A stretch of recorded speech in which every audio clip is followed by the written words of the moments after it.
Kita kan pernah punya teori mengenai beluluk, cengkir, degan, lapa.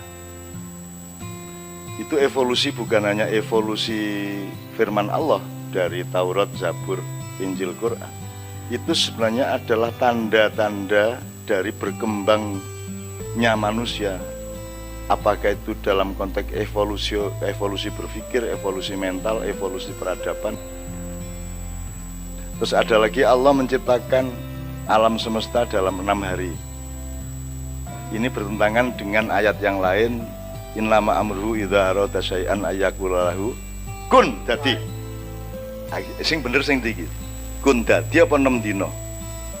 Masa Gusti Allah butuh 6 dina? Enggak ah. Meskipun nanti bisa ditafsirkan 6 hari itu maksudnya satu hari itu bisa 1 miliar tahun, bisa juga ya. Tapi yang mana yang benar? Kun fa yakun atau sittati ayamin? Yang mana yang benar? Ah, sing 6 dina kuwi dudu le gawe le. 6 dina kuwi sing digawe. Itu selalu dia punya rumus atau watak atau hukum atau aturan atau syariat thariqat apapun yang harus evolusioner 6 tahap. Gitu loh. Jadi bukan Tuhan menciptakan alam semesta dalam 6 hari, yang dalam 6 hari itu ciptaannya, bukan menciptanya. Jelas ya Mas ya? Nah, 6 hari ini apa? Katakanlah begini. Jadi tidak mungkin Hizbut Tahrir itu bisa menerapkan khilafah meskipun dia punya kekuatan sedunia dan bisa mengalahkan semua anggota parlemen dan DPR di semua negara. Tidak akan pernah bisa dia membangun khilafah hari ini, karena khilafah itu evolusi ke-6. Sementara sekarang ini 3+. Sekarang ini abad ke-21, ilmu pengetahuan Sorbonne kayak Berkeley kayak apa meneh, universitas yang top-top itu, Columbia kayak ya, Harvard kayak, itu semua pencapaiannya baru 4 kurang dikit atau 3+. Apa 3+4 kurang? Ini, dah kita pakai ilmu yang paling lama. Evolusi pertama Allah bikin benda, kemudian ada pertumbuhan, maka ada benda yang tumbuh, ternyata tanaman.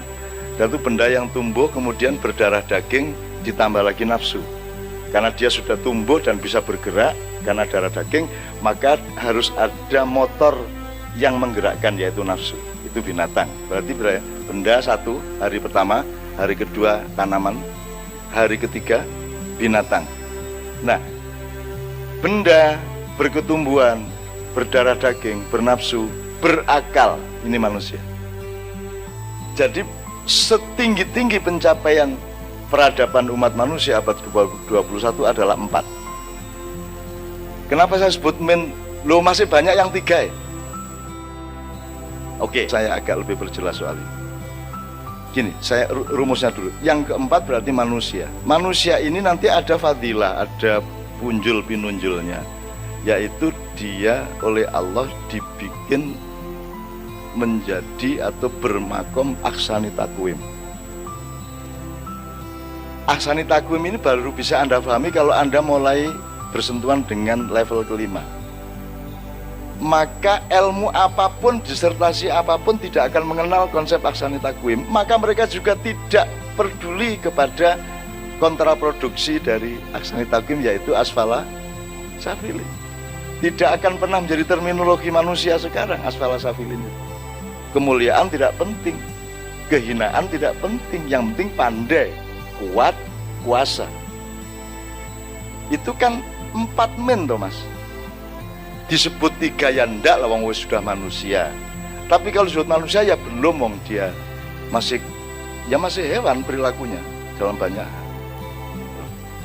Maka puncak pencapaiannya demokrasi, puncak pencapaiannya hak asasi manusia. Jadi Anda elaborasi sendiri. Atas dasar logika apa manusia punya hak asasi? Secara asas dia tidak punya hak. Kok gak ngerti rek? Wong kon niku nyungkulno brengosmu dhewe gak iso apa meneh sing nisor. Kan gitu. Hak asasi manusia sudah sering saya omongkan, tidak ada dong hak asasi. Yang ada wajib asasi. Di asasnya cuman taat, ittiba, taklid, ijtihad, atau khianat, kan gitu dong. Nah, dalam beberapa hal kita taat, dalam beberapa hal kita ittiba, taklid, dalam beberapa hal kita ijtihad, dalam hal lain kita khianat. Dan kita manusia modern terbalik. Ketika dia harus taat, dia berijtihad. Ketika dia mestinya berijtihad, dia malah taat. Sampean delok ae Mas, sehari-hari wis. Ketika dia harus tidak mencuri, dia korupsi. Ketika dia boleh kreatif, ora ono sing kreatif. Coba piye kuwi? Adzan nih lho Mas, tidak disadari adzan itu kabeh ittiba. Kalah sama desa saya. Anda ke desa saya, ke Menturo. Anda dengarkan yang adzan kalau ndak nuri sopo gitu ya. Itu meskipun yang adzan cuma dia, ndak pernah sama adzannya Mas. Duhur, engko asar, maghrib, gak podo Mas, karena dia otentik dari dirinya. Tapi Anda dengarkan adzan di kota sini, kabeh niru Masjidil Haram. Allahu Akbar, Allahu Akbar, Allahu Akbar, Allahu Akbar, kabeh niru. Padahal Anda boleh kreatif dalam adzan. Ketika Anda harus taat, yaitu beriman, istiqomah, siddiq, amanat, Anda nawar, malah ijtihad. Kan gitu Mas, itu terbaliknya orang modern.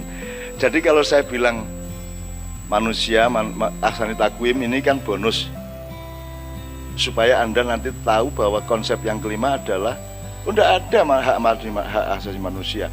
Telingamu itu telinga Allah, kamu dikasih hak pakai. Itu apa jenis bangunan Mas, bukan hak milik, hak guna bangunan. Dan yang punya sewaktu-waktu boleh ngambil. Dan caranya kamu menggunakan dan memakai itu tidak atas kehendak kamu. Nek aku duwe omah kok nggoni, ya aku sing ngatur. Aja ngelbokke sapa, aja nganggo. Kan saya yang ngatur. Menungso iki lho. Abad ke-21. Dia pikir punya dia alam ini. Dia pikir punya dia tanah dan air. Dia pikir punya dia darat dan laut. Dia pikir punya dia itu tanaman-tanaman, tambang-tambang. Diambilin setuntas-tuntasnya. Dikuras habis. Sampai sekarang ini tiba-tiba setiap penduduk Indonesia punya utang 13 juta dari utangnya Jokowi, menurut Sri Mulyani. Kapan aku utang ini?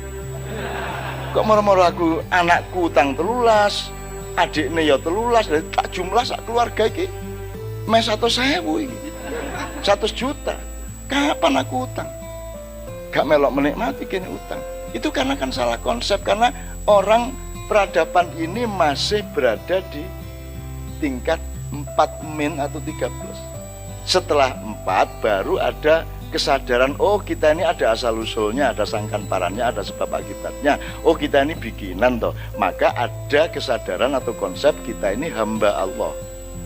Yaitu something, sesuatu yang diselenggarakan, bukan sesuatu yang menciptakan sendiri, kan gitu. Maka ada konsep setelah insan adalah Abdullah. Ini konsep lama sebenarnya. Setelah Abdullah, Anda kalau sudah terbiasa, sudah latihan punya jam terbang untuk menjadi Abdullah. Jadi misalnya Anda jualan soto, jualan nasi, itu Anda kalau Abdullah, Anda punya kesadaran untuk bersyukur. Allah bikin padi, Allah ngasih hujan. Karena kalau Anda Abdullah, Anda punya kesadaran yang berbeda. Nasi menjadi terasa lain dengan kalau Anda manusia, dengan hamnya, kan itu.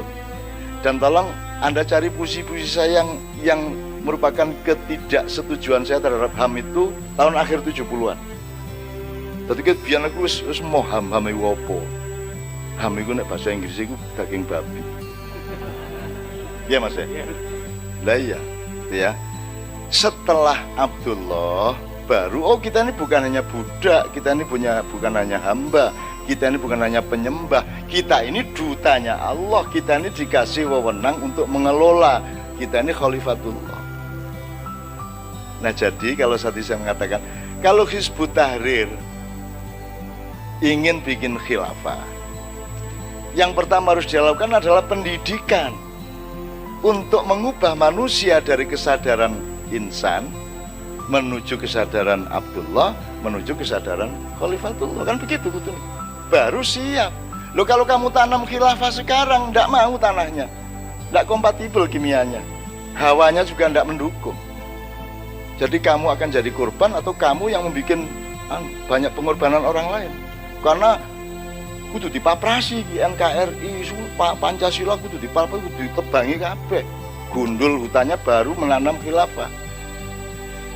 Kan rame nanti kan, akhirnya berhadapan sama Banser, sama Ansor, kan begitu, sama FPI.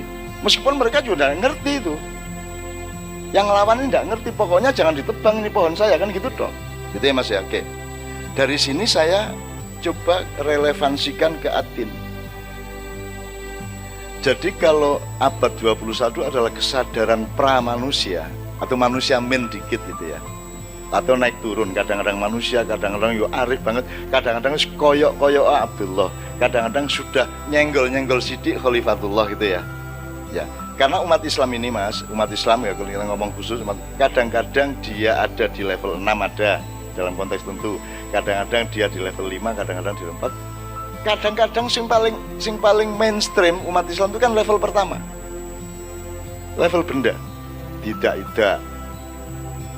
diseret rono, diseret rene, mudah percaya kepada isu, itu kan seperti itu kabur keinginan, umat itu kabur keinginan, ada angin ke sana ikut ke sana, copy paste, broadcast, dan dinamika naik turun ini terjadi, kita nilai masing-masing. Tapi yang paling pasti adalah bahwa kita ini sedang berada di level keempat, hari keempat. Nah, anak Ma'iyah sudah ke 56 sebenarnya. Meskipun begitu mulai Ma'iyah gak bisa diterapno, papat meneh, telu meneh, ya dah? Kan gitu teman sekalian. Selama Ma'iyah Anda sudah 56. Tapi begitu mulai esok-esok drop, akhirnya suwak meneh. 34 lagi itu ya, kalau Anda lihat variabel-variabelnya. Sekarang saya anukan ke Atin. Ini saya kira, kalau saya tidak salah, kalau saya salah tolong dikasih tahu. Kayaknya Tuhan kan kalau bersumpah itu kan siji-siji Mas. Misalnya wal asri, wal duha, kan siji-siji Mas. Tapi kok ping papat sih disebut. Watini, wazaitun, waturisina, wahadal baladil amin. 4 Mas untuk sumpah ini. Berarti ini pasti serius ini. Gitu loh. Jadi nek ibarat nek di Menturo di Jawa Timur Mas, nek sumpah gak nyolong aku, gak nyoba aku. Kalau tidak dipercaya, ciker bungker. Itu sumpah kedua, ciker bungker. Itu di desa saya. Kalau masih tidak dipercaya, tambahin Mas, sumpah rek, ciker bungker matek ngadeg wis. Aku gak nyolong aku. Berarti ada sesuatu yang sangat serius dengan 4 sumpah itu. Nah, sumpahnya Allah itu kan boleh kita pahami multidimensional. Mungkin dia hidayah, mungkin dia petunjuk, mungkin dia ilmu, mungkin dia terminologi, mungkin dia ideologi, mungkin apa saja kalau Al-Quran. Nah, tak dolek-dolek ingin kalau kita ngomong 6 level tadi, itu kan berarti mulai dari 3, 4, 5, 6. Kalau 4 ya. Jadi tin itu dulu tumbuhnya adalah di daerah di mana Buddha Gautama hidup. Jadi tin itu Buddha. Buddha itu berarti orang yang berproses dari 4 ke 5. Buddha capek dengan jabatannya, dia pangeran, capek dengan kekayaannya, dia tidak bisa menemukan kesejatian dengan kekuatan, kekayaan dan kekuasaannya, maka dia lari dari istana. Dia memberontak dari hakikat yang nomor 4. Nek menungso kan ya kalau gedung tinggi, jembatan layang, tol laut, kereta cepat, itu tok kalau manusia kan pencapaiannya mengkuwi tok. Dan dia merasa berprestasi. Maka Buddha bosan dengan ini, dia bergerak ke yang kelima. Dia meninggalkan, terus dia mencari dirinya, kan begitu kan? Karena dia tidak temukan dirinya di kekuasaan kerajaannya, dia tidak temukan dirinya di kekayaannya, dia tidak temukan dirinya di kehebatannya, maka dia bergerak menuju Abdullah. Makanya Buddha dipercaya sebagai seorang nabi juga meskipun bukan rasul. Nah, makanya sekarang orang Amerika, orang Eropa kalau sudah mulai terseret oleh arus spiritualitas, karena dia bosan dengan kapitalisme dan materialisme, larinya kan ke Buddha Mas. Kan semua pada masuk Buddha mas. Makanya yang laris Bhagawan, Hare Krishna, Zen Buddhism. Jadi yang laris itu Buddha. Karena memang abad ini mereka bergerak dari 4 ke 5. Kan gitu kira-kira. Jadi kalau Islam sekarang berkembang di Amerika, di Jerman, di Eropa, di mana-mana, oke, nanti dulu ini Islam yang datang ke sana itu menurut Anda, kalau Anda pakai terminologi Mekah Medina, Makkiyah Madaniyah, yang datang kan Islam Makkiyah. Semua Islam juga, Anda lihat mau di masjid New York, Washington itu kan Islam Makkiyah semua. Tidak ada Islam tata ekonomi, tidak ada Islam tata kota, tidak ada Islam Madaniyah, tidak ada Islam pasar. Paling pol bikin kios berlabel Islam di pasar Yahudi, misalnya Bank Muamalat, Bank Syariat, yang bukan merupakan keputusan Islam dan bukan merupakan keputusan prinsipil. Itu hanya menambah segmen pasar.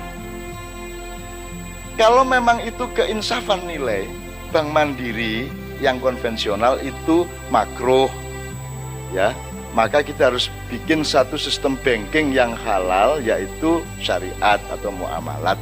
Ya tinggalkan yang makruh itu. Jadi sekarang Bank Mandiri hanya ada Mandiri Syariat. Kira gak karo-karo ini tetep ono. Ki apa kon jare wis pegatan rabi sitokne kon nyejek turu karo iki. Kan begitu Mas, ya Mas. Gak jelas, jare melbu Islam tapi jek Kristen, jare melbu Kristen tapi jek Islam. Kan itu yang dilakukan oleh manusia 4 men ini. Gak jelas. Nah, din itu Buddha. Maka kalau khilafah mau dilanjutkan, khilafah itu produknya adalah wahadzal baladil amin. Baladil amin itu sudah keadaban, sudah peradaban, sudah aplikasi, sudah manifestasi, sudah pengejawentan, sudah perwujudan. Dia sudah sistem, dia sudah manajemen, sudah taslih, sudah soleh, sudah dihitung semua presisi-presisinya. Itu namanya wahadzal baladil amin.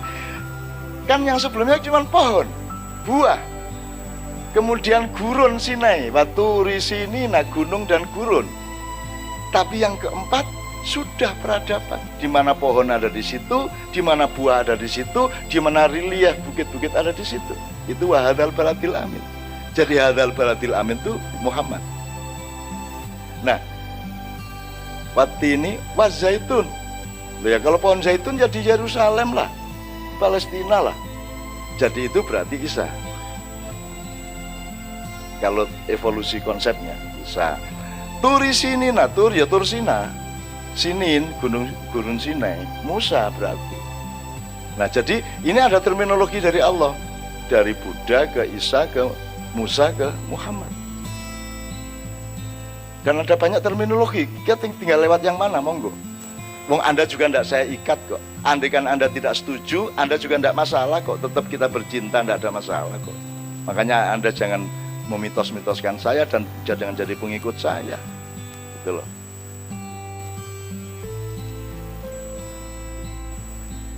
Jadi Buddha, Isa, Musa, Muhammad.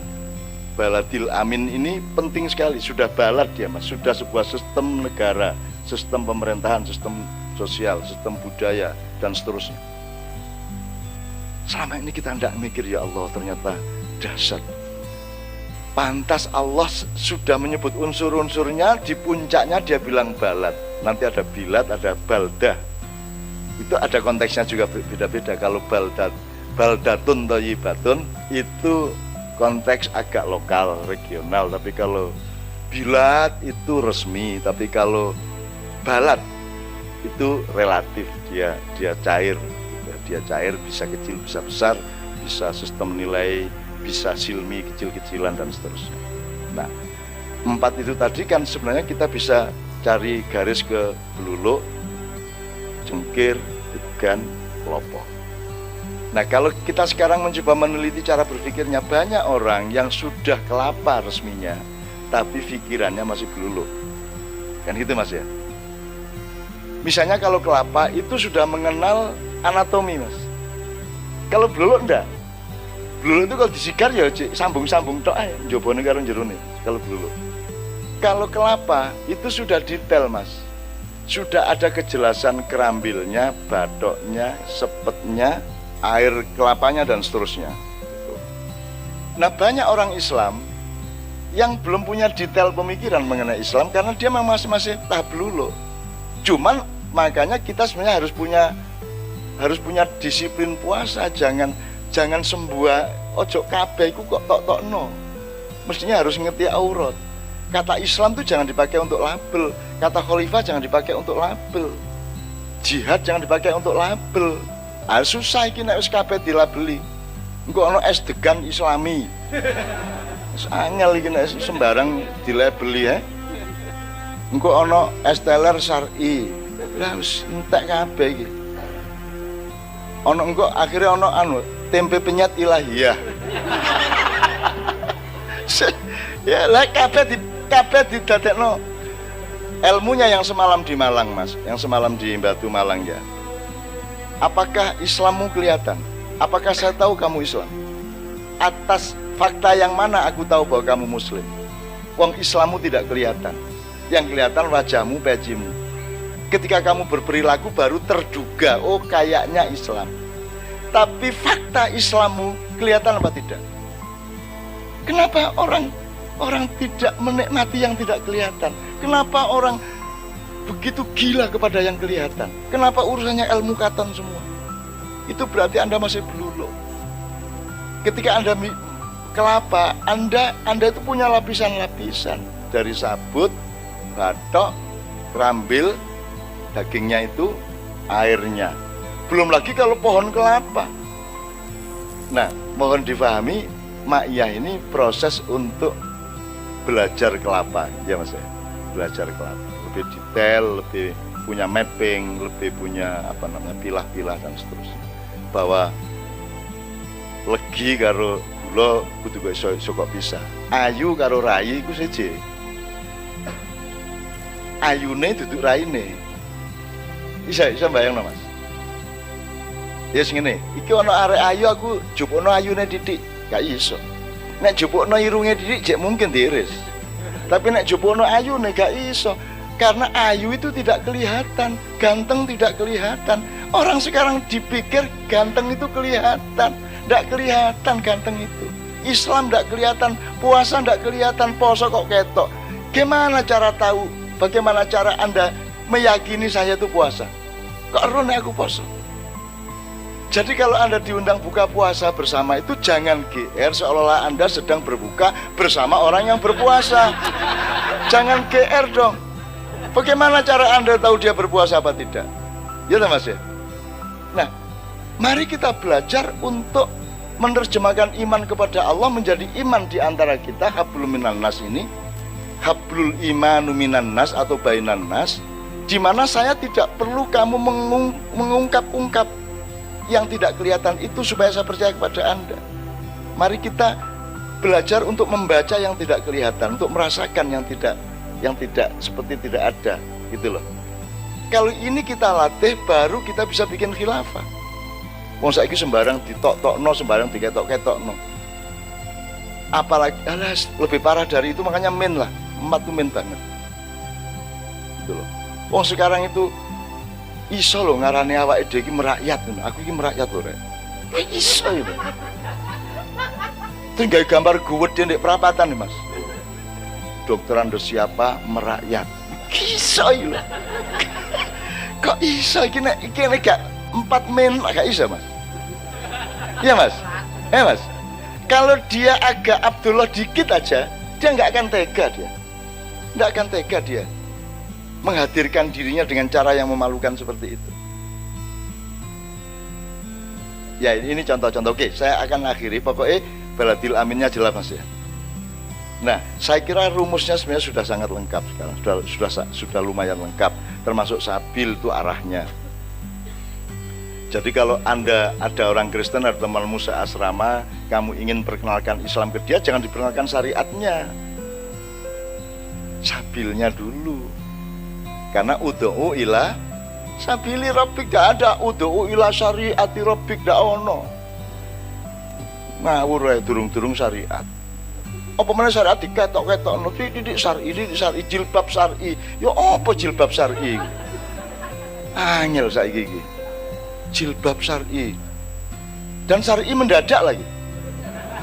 Kan gitu. Oke. Kalau dari syariat itu adalah jalan maintenance yang disiapkan oleh Allah. Ya.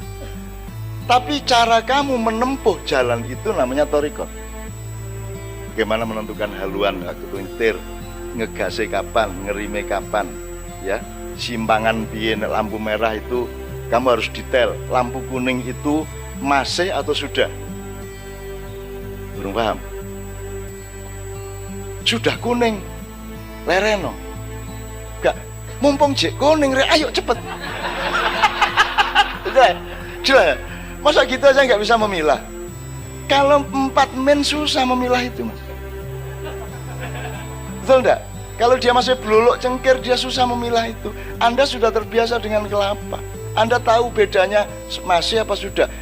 Saya tanya jam 1 malam di Mak Yandra, iki wes jam 1 apa isih jam 1?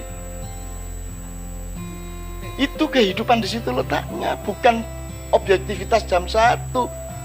Tapi bagaimana dialektika jam 1 terhadap tahap hidupmu, kan begitu hidup itu.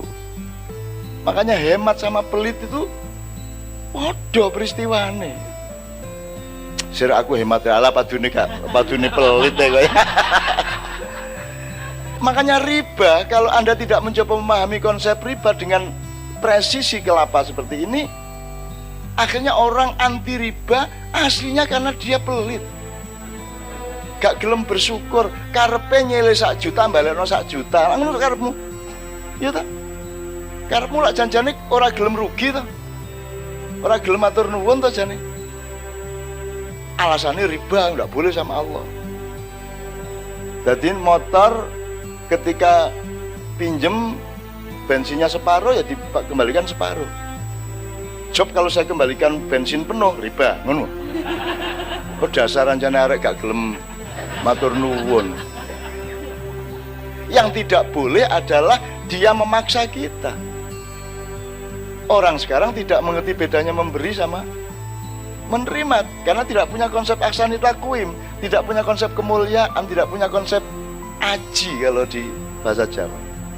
Sering saya contohkan tuh, karyawan PLN dan Dani Listrik di sini terus sampean ditelepon kepala PLN, Pak tolong jangan dikasih tip, kan begitu. Itu karena dia 4 men kepala PLN ini. 4 men. Sampean jawab, Pak, hak sampean apa nyuruh-nyuruh saya ngasih atau enggak ngasih? Saya bukan karyawan PLN, saya ini punya rumah, saya bayar ke PLN. Saya mau ngasih enggak ngasih hak saya. Ojo meneh kek ngekeki dhuwit karo ngekeki mangan karo kopi, tak pek mantu sak karepku. Dia seharusnya, kepala PLN seharusnya telepon ke karyawannya, kamu tidak boleh minta tip. Minta tip tidak boleh, tapi kalau memberi tip baik, iya toh ya. Menerima tidak ada masalah, gitu. Karena menerima itu membuat dia punya pahala, maka menerima itu juga pahala. Kalau dia tidak menerima, dia gagal bersedekah. Loh, ngono urip iku beng-bengane. Jelas ya Mas ya? Kalau kita perlebar mangkanya di Indonesia tidak jelas pasal gratifikasi itu apa. Apa maksudnya? Apa maksudnya kalau tidak ada konteksnya? Itu kan cara berpikir bluluk Mas. Ada pengusaha mau bikin minta izin tidak dikasih-kasih, karena tradisinya harus setor sekian.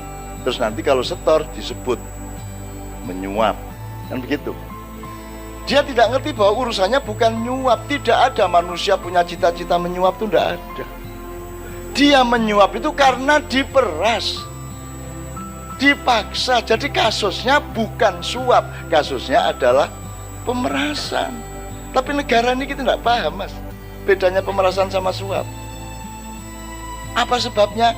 Jangan marah, karena masih beluluk 4 men. Kira-kira gitu ya.